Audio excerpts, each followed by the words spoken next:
Welcome to the Museum of the Jewish People at Bet Atfutzot. Here, we believe and try to tell the unique and ongoing story of the Jewish people. We believe that you are part of the story as well. Welcome to Capturing History, where we tell the unique story of the photographer David Shimin, or Chim, or David Seymour, three names for one photographer who was born in Warsaw in 1911 and killed in the Sinai Desert in 1956. The story of his life is seen through his photographs showing political activism in Europe in the 1930s, the Second World War, where he lost most of his family, the rebuilding of Europe in the late 1940s and the beginning of the 1950s, through pictures of celebrities from all over the world, and at the end, in Israel.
In this photo, taken in Paris of the 1930s, you already see two passions of Chim in his photography. From the moment he picks up a camera, political activism is a major part of his work. He documents artists, political workers, and whoever sets out to demonstrate and to make their voices heard. Another passion of Chim is documenting children. And here we see a child raising a fist of resistance on her father's shoulders in a demonstration in Paris.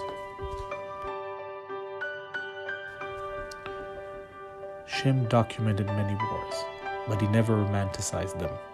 In this picture from the Spanish Civil War of the late 1930s, we see children in a bunker, and we have no thoughts as to the grandeur of war. It is violent, it is dark, and Chim is there to show us that, and more importantly, to show us how it treats the weakest in our society. One of the most amazing aspects in Chim's art and photography is his profound humanism and compassion. In this photograph, we see two German children walking around Berlin, the older brother looking at the Brandenburg Gate, now destroyed. Chim's entire family, except for his sister, were killed during World War II, and yet, when coming to Berlin of Nazi Germany, he still finds compassion in his heart to look inside the children's eyes and see how they see Berlin, how they see that gate. Following the war and with American investment in Europe, we see many Hollywood actors coming to Europe and filming their movies. Here, we see Kirk Douglas in Versailles, enjoying life. In 1951, Chim comes to Israel for the first time and falls in love with it. Being a socialist and a socialist Jew, he falls in love with the young socialist Jewish state. Here we see him doing something he has rarely, if ever, done before, taking a picture of a soldier, but with a clear romantic twist to it. A female soldier looking over her shoulder. She looks confident and whimsical. In 1956, war breaks out between Israel and Egypt, and Chim knows exactly where he should be. He goes, as always, to document the weak, the meek, the poor. Here we see a picture of a boy, an Egyptian boy, looking scared in an Egyptian tank. In other photos from that war, we will see families looking for food and shelter.